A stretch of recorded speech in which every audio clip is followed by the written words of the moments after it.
Assalamualaikum warahmatullahi wabarakatuh. Alhamdulillah rabbil alamin.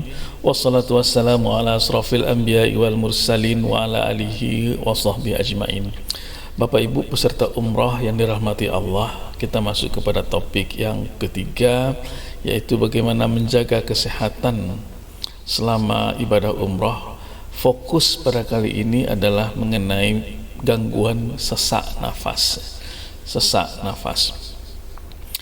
Jadi sesak nafas itu sebenarnya bisa kita bedakan penyebabnya atas dua yang lebih sering, ya, dua saja.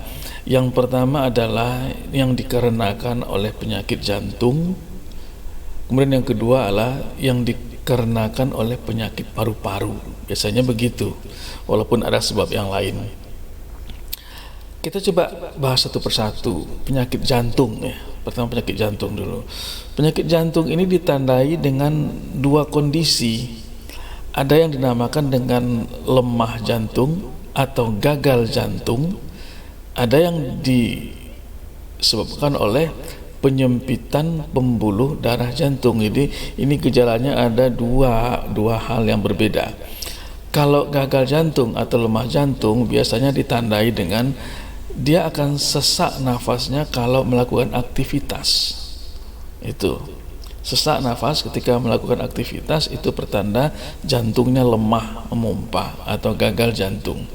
Adapun yang kedua itu kalau timbul nyeri dadanya manakala melakukan aktivitas, itu pertanda ini penyakit karena penyempitan pembuluh darah jantung, atau orang sering katakan dengan penyakit jantung koroner. Nah, walaupun kedua-duanya kemudian nanti bisa saling tumpang tindih dan saling memperberat, ya. Nah, kalau sudah sesak nafas karena penyakit jantung ini, suka atau tidak suka, maka seseorang harus membatasi kegiatan fisiknya. Tidak bisa yang berat-berat dia lakukan. Semakin berat aktivitas, maka jantung akan semakin banyak berat bekerja dan kadang nyeri bertambah atau sesak bertambah.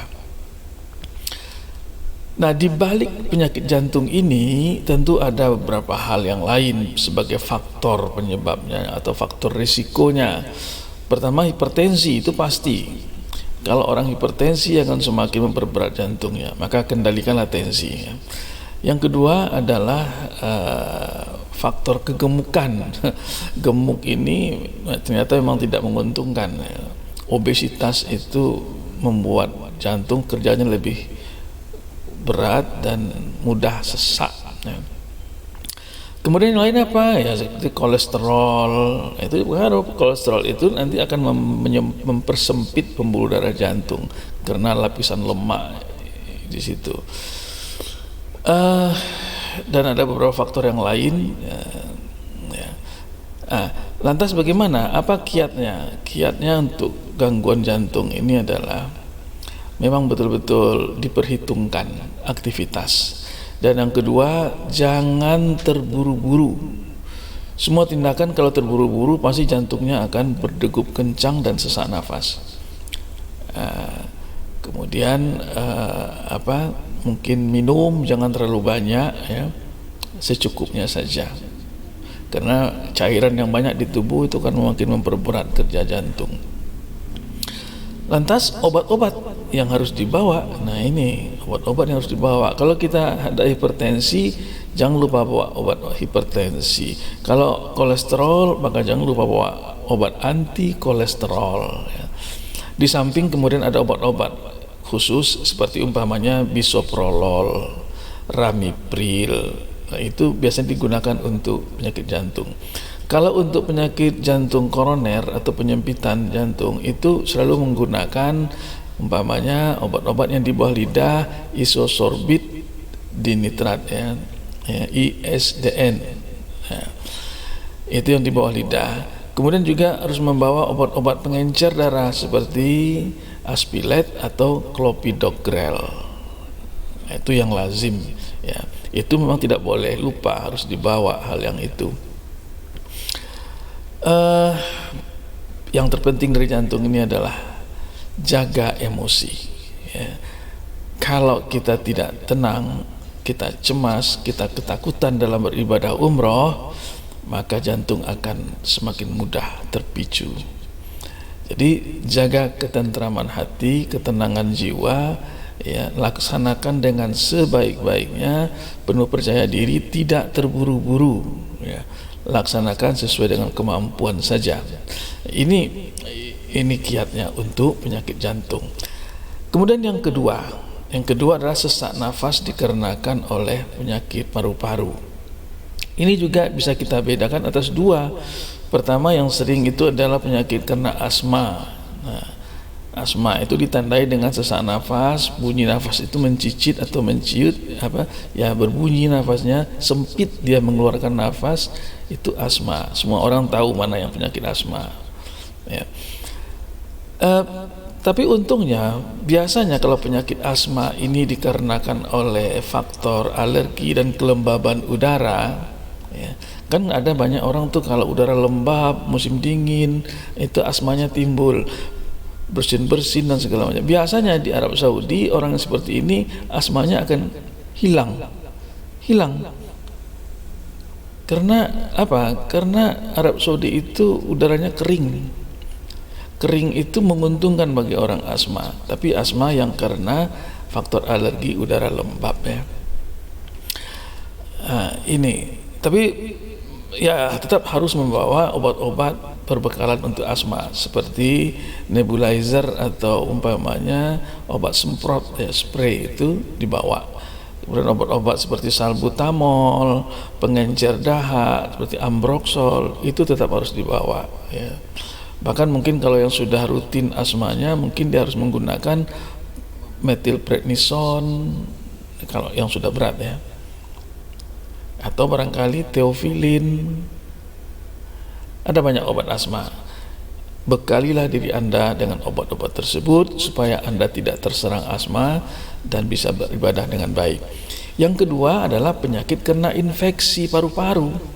Nah, ini seperti pneumonia, bronkopneumonia, bronkitis, itu karena adanya infeksi pada paru-paru. Kalau yang ini, maka selesaikanlah dahulu pengobatannya di tanah air sebelum kita berangkat. Kenapa?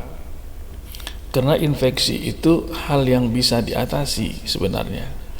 Kecuali kalau penyakit paru-paru karena banyak merokok, ya, itu memang sudah permanen, sulit untuk dihilangkan. Maka untuk orang-orang yang dengan penyakit paru-paru karena infeksi ini, tadi saya katakan selesaikan di tanah air dulu infeksinya. Yang kedua, tetap membawa obat-obat seperti ambroxol, antibiotik bila perlu untuk kelanjutannya, ya.